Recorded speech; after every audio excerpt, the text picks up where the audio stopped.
Nele, todos viam o príncipe perfeito, um gênio romântico que escapou do cativeiro soviético em busca de liberdade e aplausos do Ocidente. Mas poucos sabem que por trás dessa bela fábula havia um estrategista frio e calculista. Após sobreviver ao suicídio da mãe e à moedora de carne do balé soviético, ele aprendeu a desligar completamente suas emoções. Sua famosa fuga não foi um ato impulsivo de dissidente, mas uma operação meticulosa para salvar seu talento. E quando a América lhe ofereceu milhões para assumir o papel de vítima política, ele recusou categoricamente. Hoje, vou contar como Mikhail Baryshnikov superou duas superpotências e por que, no auge da fama, ele voluntariamente destruiu seu mito perfeito, trocando o status de Deus vivo por uma dor extenuante. Geralmente, a liberdade do artista é vista como caos, escândalo estrondoso e rejeição de todas as regras. Mas a história do dançarino mais famoso do século XX quebra esse estereótipo. Sua rebelião foi silenciosa, e sua principal arma foi a disciplina rigorosa. No auge da fama, quando teatros ao redor do mundo ofereciam a Baryshnikov montanhas de dinheiro para repetir seus truques habituais, ele mesmo desceu do pedestal. Sacrificou a técnica refinada e o status de superestrela. Por quê? Para provar que a verdadeira liberdade é o direito de comandar sua própria evolução. E para entender por que ele fugiu tão desesperadamente da forma estática, é preciso olhar para como ela foi criada. Seu corpo, desafiando a gravidade, não é apenas um presente da natureza. É o resultado do trabalho de uma linha de montagem soviética fria, onde emoções eram vistas como fraqueza e a técnica era elevada a uma religião. Ato 1. Montagem do ideal. A infância em Riga não prometia contos de fadas. O pai, um severo oficial soviético veterano de guerra, era um homem avaro em calor e palavras. Quando o garoto tinha 12 anos, sua mãe tirou a própria vida. Essa ruptura terrível se tornou a chave para toda a vida futura de Baryshnikov. Desde cedo ele aprendeu: o mundo é frágil, não há em quem se apoiar, e qualquer apego pode se transformar em catástrofe. A salvação veio através do estúdio de balé. A dança substituiu a família destruída, e a disciplina rigorosa ofereceu a sensação de controle sobre a vida. Mais tarde, ele se muda para Leningrado, para a escola de coreografia. Completamente sozinho, em uma cidade estranha. Lá, ele é acolhido pelo professor Alexander Pushkin. O mestre praticamente adota o talentoso adolescente, abrigando-o em seu apartamento comunitário. Pushkin nunca levantava a voz. Seu método era a repetição infinita e a correção minuciosa dos detalhes. Baryshnikov aprendeu com ele a economizar esforços. A coordenação correta é mais importante que a força bruta. O salto começa não com o impulso do chão, mas com a distribuição correta do peso. É a engenharia da dança, onde a física trabalha a favor da beleza. Mas por trás dessa beleza, escondia-se um moedor de carne. As manhãs na sala de balé na rua Zodchego Rossi começavam da mesma forma há décadas. O cheiro de resina desgastada impregnado nos pisos de madeira, o ar úmido e abafado. Sob o seco acompanhamento do piano, adolescentes de 16 anos se posicionavam na barra, e no silêncio se ouvia o estalar das articulações frias. Alongamentos através de lágrimas iminentes. Tirar as sapatilhas ou balés, junto com a pele arrancada, era rotina comum. Nesse mundo, não havia espaço para o voo criativo, apenas para o corpo preso nas garras do cânone. O balé soviético funcionava sob as leis da indústria pesada. O país precisava de um produto cultural para exportação. A avaliação do bailarino dependia da altura do salto, da pureza das posições e da habilidade de girar piruetas sem perder o eixo. A individualidade era liberada a conta-gotas, como uma especiaria rara, e apenas para aqueles cujo talento estava polido até brilhar. Na base estava o método de Agrippina Vaganova, que transformou a pedagogia em uma ciência exata. A escola exigia cálculo frio, a postura das costas, a inclinação da cabeça, a abertura do peito, tudo estritamente regulamentado. O corpo é uma arquitetura. Decoração extra não é necessária se não sustenta a parede de suporte. O humor pode falhar, a memória muscular, nunca. A natureza foi generosa com Baryshnikov, mas pelos padrões do teatro da época, ele não era perfeito. Faltava-lhe a altura, obrigatória para os príncipes do balé do século XIX. Para se tornar um premier, teve que compensar essa falta com total submissão às regras. Ele não tentou quebrar o cânone. Pelo contrário, mergulhou nele de cabeça, desmontando a estrutura de cada movimento.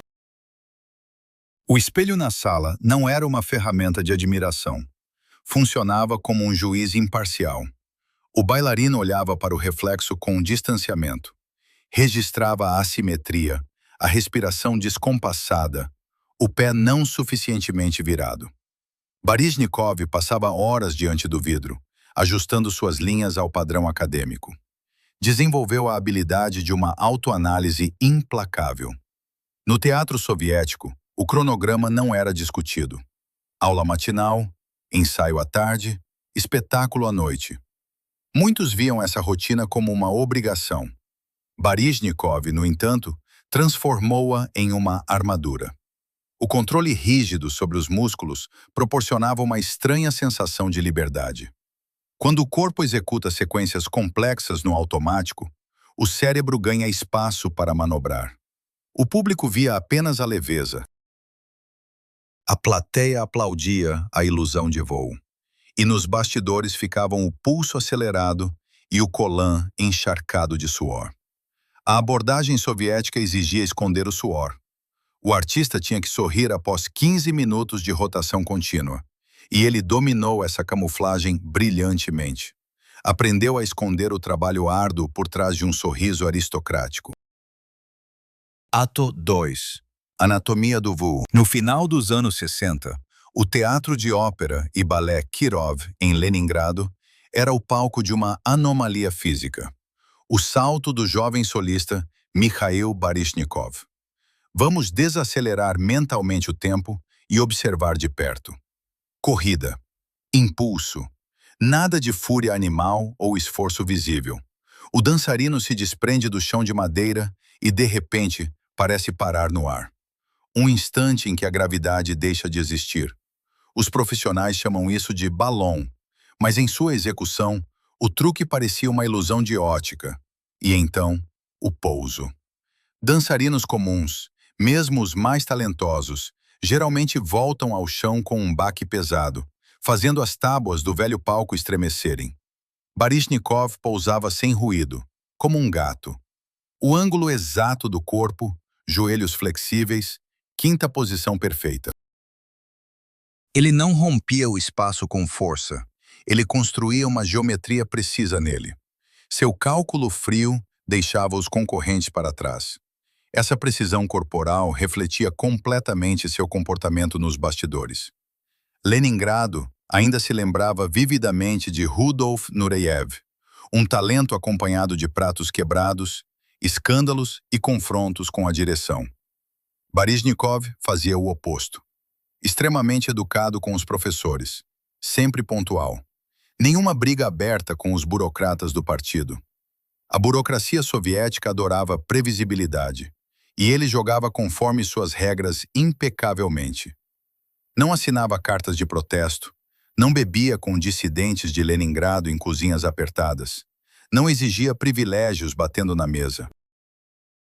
Para qualquer proibição, ele respondia de forma simples, ia para a barra e trabalhava. Enquanto outros gastavam energia com intrigas nos bastidores e lágrimas por turnês internacionais canceladas, ele silenciosamente acumulava habilidade. Para os burocratas, ele se tornou um gênio conveniente e seguro. E rapidamente recebeu tudo o que a União Soviética podia legalmente oferecer. Aos 20 anos, medalha de ouro em um prestigiado concurso em Varna. Aos 21, vitória em Moscou. Deram-lhe os papéis principais. Basílio em Dom Quixote, Désirée em A Bela Adormecida. O Estado o transformou em sua vitrine de gala. O título de artista merecido ele recebeu na idade em que outros apenas sonham em sair das fileiras do corpo de baile. Por fora, parecia o auge da carreira. Mas por dentro, crescia um problema insolúvel. O Teatro Kirov permanecia um museu empoeirado dos tempos imperiais. O conselho artístico via qualquer desvio do clássico como influência do ocidente burguês e uma traição direta às tradições. Ofereciam-lhe, ano após ano, sair em casacas de veludo e dançar os mesmos príncipes. Em Leningrado daqueles anos, simplesmente não havia coreógrafos capazes de desafiar suas reais capacidades físicas. A recusa em se rebelar politicamente permitiu que ele chegasse ao topo sem um arranhão. Mas nessa altura ficou claro. Sua precisão não precisava mais de provas. O corpo treinado implorava por novos desafios, e o enorme teatro estatal só podia oferecer naftalina. Ato 3. A Fuga Calculada. Noite de 29 de junho de 1974. Toronto. A companhia do Teatro Bolshoi apresenta o último espetáculo da turnê canadense. Baryshnikov dança brilhantemente, recebe uma chuva de aplausos e se retira para os bastidores. E ali, o relógio começa a correr. Ele tem 26 anos. As palmas das mãos suam, e sob o sorriso educado, o coração bate forte. Mas ele não se permite um movimento em falso. Rapidamente troca de roupa e sai pela porta de serviço. Na rua, uma multidão de fãs. A poucos passos, agentes das forças especiais soviéticas. Baryshnikov para, pega canetas, assina programas. Ele sabe bem. Se agora o supervisor se virar, ou o carro não pegar, sua vida está acabada. Amanhã ele acordará em Moscou. Um artista proibido de sair, com a carreira destruída. Seria reduzido a pó. Ele dá alguns passos para o lado. Os fãs, sem querer, se movem com ele, formando uma barreira viva que o separa dos homens de terno. Mais um segundo. Baryshnikov dispara pelo asfalto molhado em direção a um carro escuro que o espera na esquina. Salta para o banco de trás. As portas se fecham, o motor ruge e o carro some no fluxo noturno canadense. Essa fuga não foi um ato de desespero. Foi uma operação fria. Ele já havia se comunicado com amigos ocidentais, advogados e críticos. Eles elaboraram um plano, identificaram as zonas cegas da segurança, marcaram o horário. Até o último segundo, Baryshnikov não deu nenhum sinal.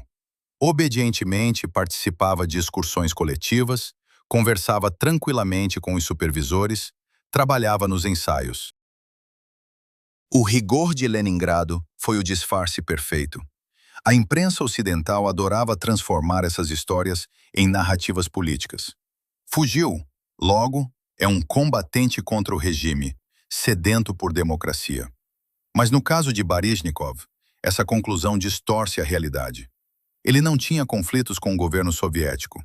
Possuía um apartamento luxuoso no centro de Leningrado, um salário enorme, acesso a qualquer produto escasso e o status de estrela intocável. Permitiram-lhe viajar para o exterior com mais frequência do que outros. Seu conflito era fisiológico. A carreira de um bailarino é impiedosamente curta. Aos 26 anos, tendões e músculos funcionam no limite. Baryshnikov entendia sua grandeza e via que era capaz de enfrentar desafios complexos. Mas a máquina estatal só lhe oferecia dançar eternamente os príncipes que aprendera na escola. No exterior e em fitas ilegais, ele via como a dança mundial evoluía rapidamente. Coreógrafos quebravam a forma acadêmica, complicavam a linguagem corporal. Baryshnikov pesou friamente os fatos. Se ficasse em Leningrado, sua técnica começaria a enferrujar. A decisão de permanecer no Canadá não foi motivada por um desejo de mudar de regime, mas por uma necessidade pragmática de salvar seu corpo de trabalho da estagnação. Rudolf Nureyev. Uma vez pulou uma cerca no aeroporto de Paris. Foi uma explosão espontânea, emoção pura. Baryshnikov agiu como um jogador calculista. Ele não fugia da censura, fugia de um repertório esgotado. Foi uma imigração trabalhista em busca de amplitude artística. Mas o preço dessa escolha foi monstruoso. A estratégia de fuga exigia cortar o passado. Ao deixar a União Soviética, ele sabia que estava se despedindo para sempre de amigos, da língua e do professor. Alexander Pushkin, que um dia substituiu sua família. A partida significava uma morte social em sua terra natal. Seu nome foi apagado dos cartazes, menções foram proibidas e as fitas guardadas em arquivos fechados. Mas o hábito de anos de desligar as emoções o ajudou a dar esse passo. Ele sacrificou conforto e conexões, porque só ali poderia complicar sua forma. Nos primeiros dias após a fuga, ele se escondeu em uma fazenda rural, em completo vácuo de informações. O consulado soviético tentou trazê-lo de volta, prometendo qualquer condição de trabalho e novos papéis, apenas para abafar o escândalo. O acordo com a consciência já estava feito. Naqueles dias, Baryshnikov recusou-se terminantemente a dar entrevistas bombásticas. Não posou para câmeras, não denunciou o comunismo. A América estava pronta para transformá-lo no troféu perfeito da Guerra Fria. A imagem de um fugitivo traumatizado garantia fama, dinheiro fácil e capas de revistas. Mas Baryshnikov não precisava de um status barato de mártir. Ele fugiu na noite canadense não para se tornar um dissidente profissional. Ele precisava provar que sua arte significava muito mais do que as circunstâncias de seu desaparecimento. Ato 4. Recusa à exotização. Julho de 1974. Apenas algumas semanas após seu desaparecimento em Toronto, Mikhail Baryshnikov pisa no palco do American Ballet Theatre, em Nova York. Ele interpreta Albert em Gisele, ao lado de Natalia Makarova. Os ingressos nas mãos dos cambistas atingem preços astronômicos. Ao redor do teatro, a polícia montada controla a multidão. No auditório, a elite política e social está presente. Para o público, é uma celebração do mundo ocidental. O melhor artista soviético dançando em um palco americano. Esperam dele lágrimas de alegria, gestos grandiosos, uma queda simbólica de joelhos diante do país da liberdade. Mas, após uma performance impecável, ele se apresenta para os aplausos com um rosto frio e impenetrável. Faz uma reverência educada e rapidamente se esconde nos bastidores. Esse episódio ergueu imediatamente uma barreira entre o artista e a imprensa dos Estados Unidos. Os jornalistas ansiavam por um exilado sofredor.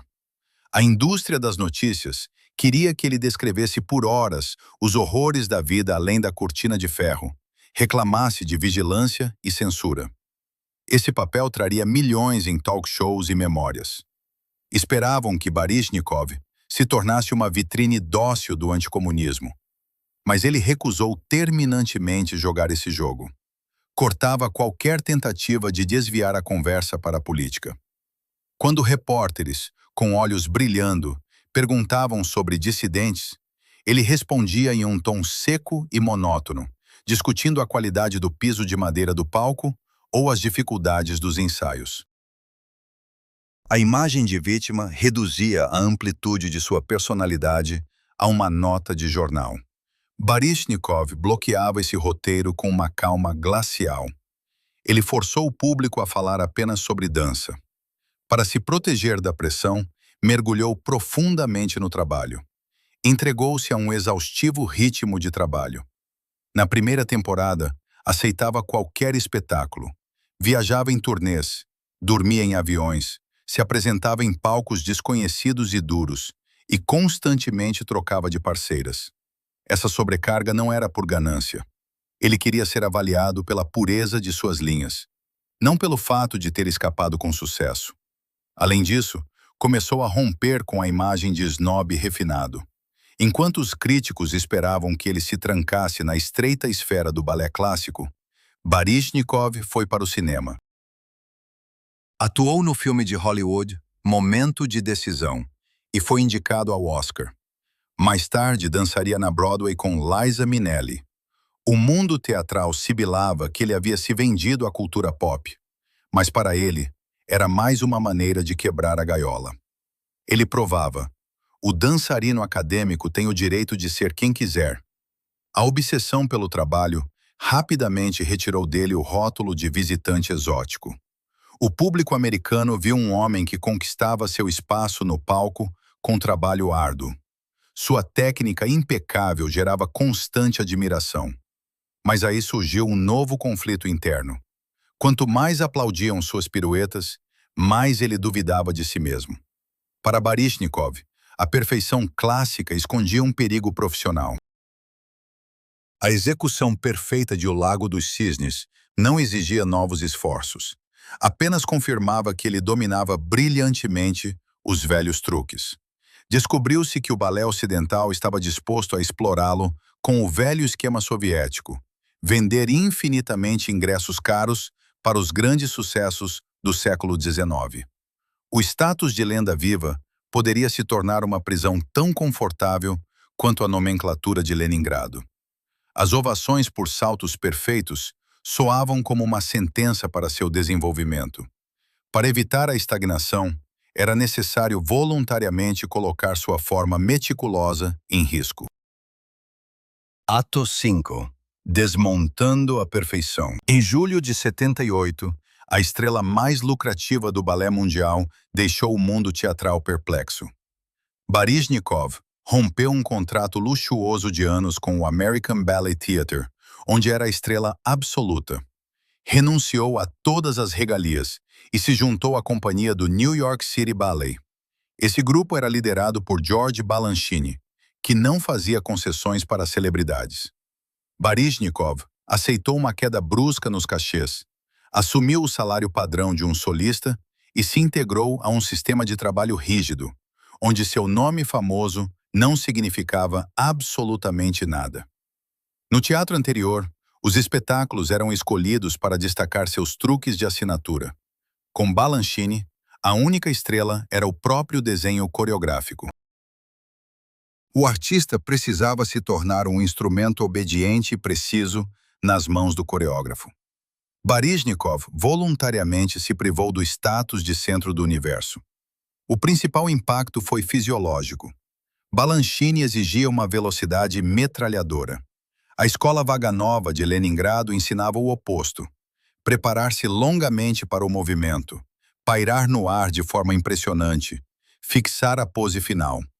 O público precisava ter tempo para apreciar a ilusão de voo. Com Balanchine, não havia espaço para essa teatralidade. Os movimentos fluíam sem pausas salvadoras. Era preciso dançar entre as batidas fortes da música, deslocando constantemente o centro de gravidade. O famoso balão de Baryshnikov só atrapalhava ali. O hábito de um voo prolongado quebrava o ritmo implacável das sequências de Balanchine.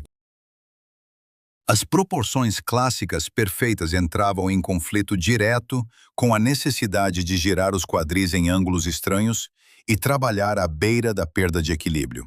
O aparelho impecável que Baryshnikov afiou na década anterior, de repente, parecia defeituoso.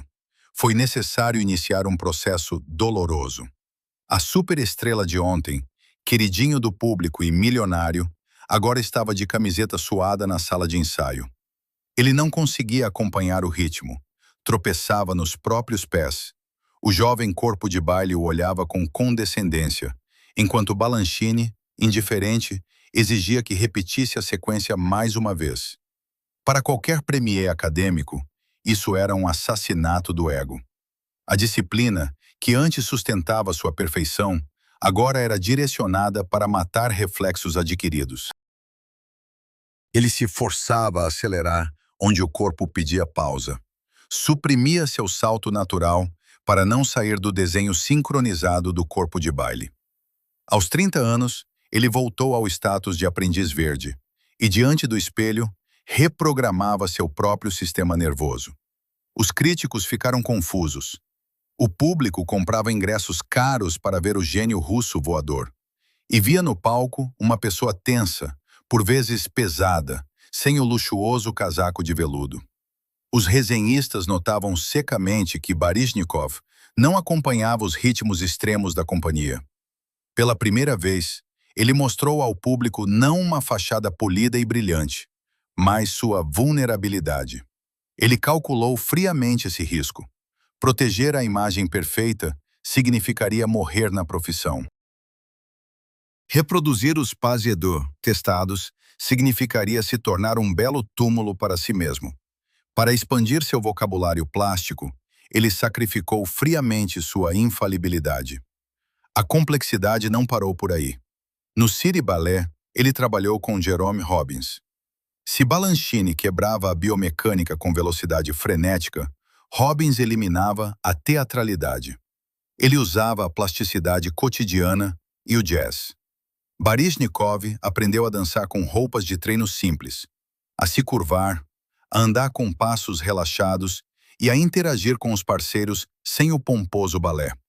Ele permaneceu nessa companhia por 15 meses e nunca se tornou o intérprete ideal do estilo de Balanchine. O corpo, profundamente enraizado na escola soviética, não conseguiu apagar seu código original completamente. Mas isso não foi uma derrota. O objetivo não era se encaixar perfeitamente em um novo sistema, mas quebrar suas próprias limitações. Ele adquiriu uma nova linguagem e entendeu que podia controlar sua forma sem medo de perder a face. Essa experiência mostrou-lhe o outro lado do teatro de direção ocidental. A evolução não pode ser limitada apenas a treinos intensos na barra de balé. Para garantir a liberdade de busca e se proteger da estagnação, é preciso avançar para o próximo nível. Surgiu a necessidade de controlar não apenas o corpo, mas também as alavancas administrativas da grande máquina teatral. Ato 6. Arquitetura da proximidade. A máquina midiática dos Estados Unidos, sem conseguir transformar Mikhail Baryshnikov em um dócil dissidente político, logo encontrou outra maneira de encaixá-lo em um formato compreensível. Se ele não quer falar de política, que fale de amor. Os cronistas sociais, revistas de luxo e produtores de talk shows ansiavam por uma clássica história de conto de fadas. O enigmático gênio russo encontra um porto seguro, casa-se com uma estrela de Hollywood, compra uma casa com cerca branca e finalmente se torna um dos nossos. Isso acalmaria o público. Domesticar um artista é a melhor forma de privá-lo de sua assustadora autonomia. Mas o homem que fugiu do ditado da nomenclatura teatral soviética tinha uma forte aversão a qualquer instituição. E o Instituto do Casamento Tradicional Ocidental não foi exceção. Baryshnikov recusava-se categoricamente a desempenhar o papel de perfeito homem de família diante das câmeras. O alvo mais chamativo para a imprensa foi seu longo romance com a atriz de Hollywood, Jessica Lange. Foi o encontro de duas unidades incrivelmente ambiciosas e autônomas. Os jornalistas faziam plantão na porta deles, esperando o anúncio de um casamento extravagante. O casal teve uma filha, Alexandra, mas nunca trocaram alianças sob os flashes das câmeras. Baryshnikov não tentou prender Lange no papel de esposa submissa, esperando o marido voltar das turnês. E ela não conseguiu forçá-lo a se estabelecer e se tornar previsível. O relacionamento deles era complexo, apaixonado, mas acabou se desmanchando justamente porque nenhum dos dois estava disposto a sacrificar sua liberdade profissional por uma bela imagem de revista. Baryshnikov dividia sua vida claramente. No palco, ele pertencia a milhares de pessoas, entregando-lhes seu trabalho, suor e forma perfeita. Mas tudo que estava além das paredes do teatro, ele cimentou. Perdendo a mãe na infância e sofrendo a traição do país que apagou seu nome da história após sua fuga, ele aprendeu uma dura lição. Não existem lugares seguros. O único espaço onde ele podia tirar a armadura, Deixar de ser uma máquina perfeita e simplesmente respirar era sua fortaleza pessoal. Mais tarde, ele ligaria sua vida à ex-bailarina Lisa Reinhardt. Eles viveriam juntos por décadas, criariam 3 filhos, mas só oficializariam o casamento muitos anos depois, sem qualquer alarde público. Baryshnikov construiu um muro sólido ao redor de sua família. Ao contrário de outras estrelas do seu nível, ele não deixava repórteres entrarem em sua casa. Não vendia fotos exclusivas dos filhos recém-nascidos para tabloides. Não dava entrevistas açucaradas ao lado da lareira. Essa reclusão irritava a imprensa. Os jornalistas o chamavam de frio, arrogante, reservado. Mas para ele, era uma questão de sobrevivência. Ele sabia muito bem como a máquina corporativa do show business mastiga a vulnerabilidade alheia. Sua recusa em comercializar sua vida pessoal não era uma pose de snob, mas uma continuação lógica da mesma estratégia que o guiou durante toda a carreira. Ele protegia suas fronteiras com a mesma intensidade com que defendia o direito de mudar coreógrafos e quebrar sua técnica. A família tornou-se seu único bunker, onde as leis do palco não se aplicavam. Lá, ele não precisava manter a coluna ereta, controlar o ângulo da cabeça ou justificar as expectativas alheias. E é exatamente por isso que a entrada de estranhos era estritamente proibida. Ele deixou para o público apenas sua dança, privando-o da chance de consumir sua vulnerabilidade humana. Ao preservar essa zona intocável, ele garantiu a si mesmo o recurso interno para o próximo passo profissional incrivelmente arriscado: a transição para o comando de uma enorme máquina teatral. Autoset, no comando da máquina, outono de 1980. Baryshnikov, aos 32 anos, retorna ao American Ballet Theatre, mas agora não como uma estrela de bilheteira, e sim como diretor artístico. Em suas mãos, um gigantesco mecanismo com um orçamento de milhões e um influente conselho de curadores. Por anos, esse teatro funcionou em um esquema confortável. Servia às estrelas, vendendo ao público uma clássica e segura pompa. Agora Baryshnikov tinha o direito legal de consolidar seu status monumental. Ele poderia organizar turnês exclusivamente ao redor de seu nome, dançar os papéis principais e envelhecer tranquilamente sob aplausos. O teatro facilmente se tornaria seu luxuoso mausoléu pessoal. Em vez disso, ele começa a destruir friamente a hierarquia estabelecida. Recusa-se a renovar contratos com uma dezena de estrelas veteranas, cujo lugar no palco se sustentava em glórias passadas e peso midiático. Desvia o foco para o corpo de baile. Introduz rigorosas aulas diárias, exigindo da massa a mesma disciplina de Leningrado. Os patrocinadores conservadores observam essas purdas de elenco com horror, vendo nelas uma ditadura implacável do jovem premier. Mas, na verdade, essa rigidez administrativa refletia diretamente sua visão sobre a profissão. Ele geria a enorme organização como sempre havia gerido seu corpo na barra.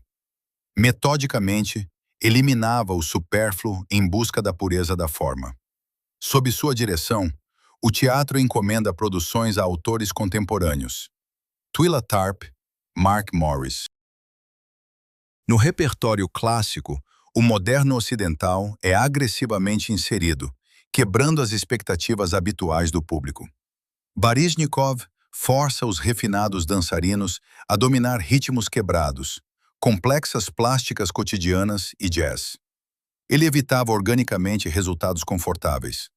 Como diretor, Baryshnikov conscientemente entregava os melhores papéis de estreia a jovens artistas, passo a passo se afastando para as sombras. E quando subia ao palco, era frequentemente em peças experimentais, desconfortáveis para o grande público. Patrocinadores e investidores se irritavam. Eles queriam um lucro garantido. Baryshnikov em um casaco cintilante de príncipe voador. Esperavam dele a repetição previsível daquele salto joalheiro. Mas ele se recusava a alimentar a nostalgia do público por seu passado perfeito. A década de sua liderança se transformou em uma guerra contínua. De um lado, a indústria, ávida por uma renda estável de sucessos comprovados. Do outro, a necessidade do diretor de manter a companhia em um estado de busca viva. Em 1989, Baryshnikov sai. Ele se cansa dos compromissos intermináveis com o conselho de diretores e da necessidade de lutar por cada experimento. Ele deixa para trás uma companhia renovada, capaz de trabalhar muito além do estreito cânone. Mas nesse ponto, surge um novo e muito mais assustador problema. Ele tem 41 anos. E agora, seu próprio corpo, que trabalhou no limite por décadas, começa a ditar suas condições cruéis. Ato Oito, forma moderna. Primavera de 1990. Mikhail Baryshnikov, aos 42 anos, sobe ao palco com uma nova companhia de balé, o White Oak Dance Project, criado junto com o coreógrafo Mark Morris. O público, acostumado ao pesado veludo e à opulência da ópera metropolitana, vê um palco nu. Os dançarinos vestem simples trajes de ensaio, que não destacam, mas escondem as linhas do corpo. Baryshnikov apresenta uma coreografia moderna, sem nenhum dos elementos icônicos de seu lendário passado. Nada de séries de piruetas perfeitas, nem aquele salto suspenso tão famoso. O balé clássico vive sob leis biológicas cruéis. A gravidade não pode ser enganada para sempre. Aos 40 anos, o corpo, que trabalhou além dos limites humanos por 30 anos, começa a falhar. Isso não acontece de um dia para o outro, mas é implacável. A trajetória do voo diminui objetivamente. A aterrissagem se torna mais difícil, reverberando em uma dor surda nos joelhos. As articulações rangem, e a recuperação após um espetáculo de vários atos já não leva horas, mas longos dias. Baryshnikov passou por várias cirurgias sérias. O recurso do corpo impecável de Leningrado estava esgotado. Para um príncipe perfeito, olhar no espelho e reconhecer que o corpo não obedece mais aos comandos é uma verdadeira tragédia. A indústria oferecia às estrelas desse calibre dois caminhos: tornar-se diretor honorário ou continuar dançando clássicos, simplificando os papéis a cada ano e colhendo aplausos apenas por antigos méritos. Ele rejeitou ambos os cenários. O exemplo dos predecessores era muito claro. Rudolf Nureyev se recusava a deixar o palco, vestindo colãs e assumindo o papel de príncipes, mesmo quando sua forma física já estava completamente deteriorada. O público assistia a esse declínio com uma piedade evidente. Baryshnikov, com seu controle maníaco e profundo descontentamento consigo mesmo, não estava disposto a se tornar uma paródia de sua própria juventude. Ele jogou na frente. Rejeitou as tradições clássicas antes que elas o traíssem publicamente. No projeto White Oak, ele iniciou uma transformação plástica em grande escala. Coreógrafos criavam peças especificamente para seu organismo envelhecido e em mudança. O vetor de movimento mudou radicalmente. Se o clássico sempre buscava o alto, criando a ilusão de leveza, a dança moderna o fez trabalhar com o chão, com o peso do próprio corpo, com a inércia e a queda. Baryshnikov parou de ignorar a física. Ele mostrou ao público a massa de seus ossos. Para isso, foi necessária uma disciplina completamente diferente. Ele teve que apagar a memória muscular de 30 anos de carreira. A rigorosa escola Vaganova exigia costas retas e pés voltados para fora. Aqui, ele aprendeu a encurvar-se, a dançar com os joelhos voltados para dentro, a usar a assimetria corporal e o passo descuidado. Diariamente, ele forçava seu corpo a esquecer o cânone do balé. A evolução exigia ainda mais controle interno do que manter a antiga perfeição. Parte do público olhava para isso com perplexidade. Ao comprar ingressos para as turnês de sua companhia, as pessoas subconscientemente esperavam o retorno do jovem impecável dos anos 70, Queriam ver o troféu exótico da Guerra Fria, congelado em beleza absoluta. Quando, em vez disso, surgia um homem maduro, explorando a dor e as limitações através de uma coreografia angulosa, a audiência se sentia enganada. Mas o direito ao desenvolvimento profissional significava mais para Baryshnikov do que atender à nostalgia da multidão. Quando os saltos amplos se tornaram completamente impossíveis, ele começou a usar ativamente elementos do teatro dramático. Incorporou a voz, o ritmo da respiração ofegante, longas pausas. Coreógrafos europeus como Mats Ek criaram para ele solos minimalistas, onde um único movimento lento da mão atingia as emoções mais do que uma série de rotações complexas. A falta de amplitude era substituída por uma incrível densidade e profundidade em cada gesto. A necessidade de destruir o ideal alcançado tornou-se sua tábua de salvação. Enquanto outras estrelas se tornavam prisioneiras de seus primeiros triunfos, ele mudava as regras. A transição para o moderno não foi uma aposentadoria forçada. Foi o resultado lógico de um sistema de autocontrole desenvolvido ainda em Leningrado. Ele provou que podia não apenas manter a forma ideal, mas também reconstruí-la, apesar da dor e da idade. E isso nos leva diretamente à resposta para a pergunta principal. Qual era a verdadeira natureza de sua liberdade? Ato 9. Ferramenta de liberdade. Em 2015, surge no cenário teatral mundial a peça Carta a um Homem, dirigida por Robert Wilson. A única interpretação é de Mikhail Baryshnikov, aos 67 anos. No palco, não há vestígios de balé. O público vê um homem de meia idade, de fraque e rosto pálido, em um corredor de luz rígida. Nada de voos. Movimentos restritos a giros bruscos do tronco, gestos secos e contorções grotescas das mãos. O artista senta-se em uma cadeira ou lê textos em diferentes idiomas. Baryshnikov destrói de vez a imagem física perfeita que um dia o tornou o dançarino mais reconhecido do planeta. Essa peça está a anos-luz do mito glamuroso criado em torno de seu nome durante a Guerra Fria. A imprensa por décadas perpetuou a bela fábula. Um solista excepcional escapa do cativeiro soviético e se torna símbolo de liberdade criativa no Ocidente. Nesse enredo, a liberdade sempre foi igualada a um gesto político. A superação da cortina de ferro em busca das ovações do mundo livre. Baryshnikov resistiu metodicamente a essa narrativa. Ao subir no palco com Wilson, ou em outras produções de vanguarda, ele provava: seu principal inimigo não era o regime estatal, mas o risco de ficar preso para sempre em um único papel. A origem dessa liberdade remonta à escola coreográfica de Leningrado. A máquina estatal usava a disciplina como ferramenta de submissão. O treinamento na barra apagava a individualidade, produzindo um produto padronizado. Muitos artistas viam isso como uma prisão. Mas Baryshnikov inverteu a lógica. Ele tomou da máquina sua principal arma, o controle total sobre o corpo, e transformou em seu escudo pessoal. Ele entendeu cedo que apenas o domínio absoluto sobre seus músculos lhe daria independência.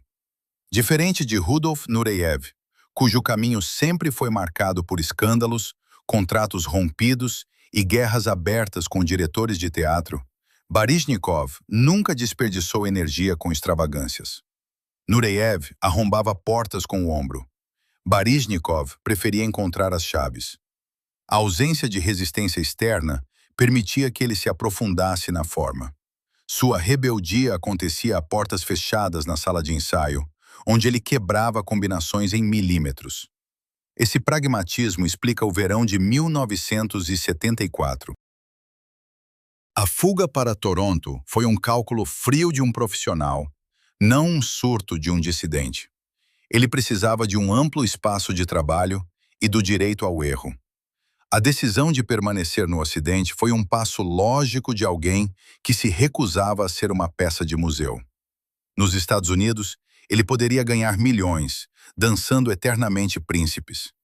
Em vez disso, escolheu a dor e o trabalho incessante.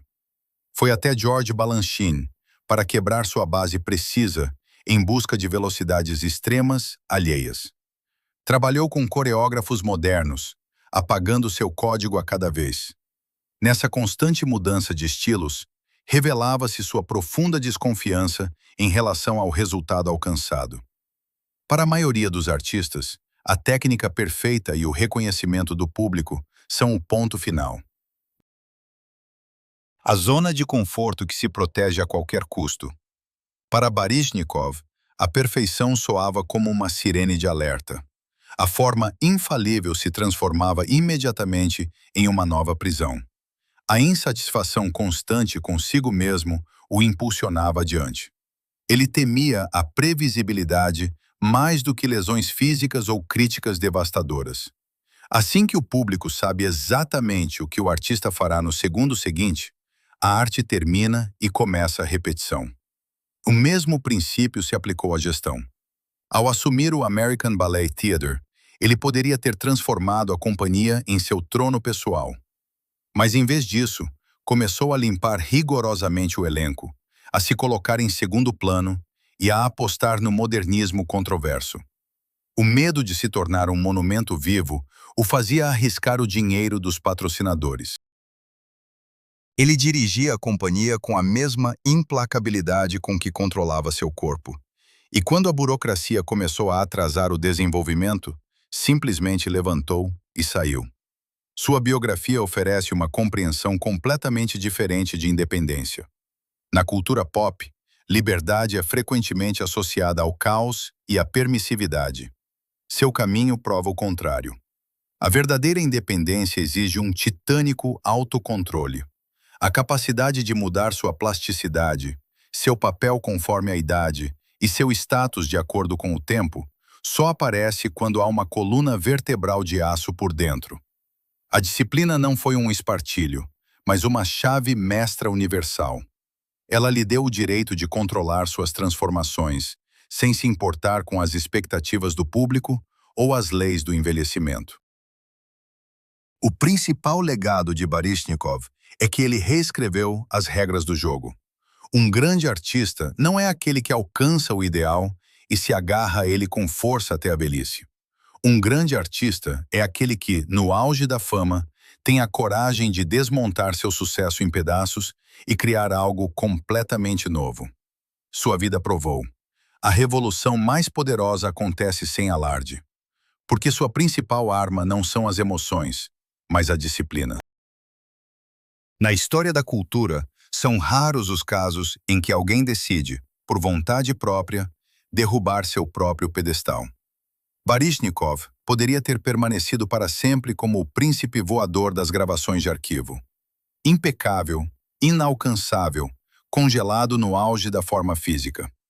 O mundo estava disposto a pagar generosamente por essa ilusão até o fim. Mas o preço da grandeza era inaceitável para ele. Manter o status de dançarino exemplar significava trancar-se em uma gaiola dourada de expectativas alheias. Ele preferiu decepcionar aquela parte do público que exigia juventude eterna, em troca do direito de controlar seu próprio corpo. A transição da virtuosidade para o vanguardismo não é uma história de declínio. É uma estratégia consciente de sobrevivência. Ao renunciar ao que fazia melhor do que ninguém, ele provava. A verdadeira liberdade começa onde desaparece o medo de perder a perfeição. O objetivo principal não era colecionar aplausos protocolares, mas ter o direito de, até o fim, permanecer um novato vulnerável, e não um monumento de bronze. Talvez esse seja o tipo mais difícil de rebelião, a rebelião contra o próprio reflexo impecável. E poucos estão dispostos a perdoar um artista por destruir, com frieza, um mito tão belo. Uma escolha semelhante se apresentou a outro homem, cuja fuga para o Ocidente foi muito mais estrondosa, mas cujo final foi muito mais trágico. Sobre por que Rudolf Nureyev nunca conseguiu tirar a coroa de solista voador, e transformou o palco em um pesado campo de batalha contra o tempo, eu contarei no próximo vídeo. Inscreva-se no canal para não perder esse vídeo.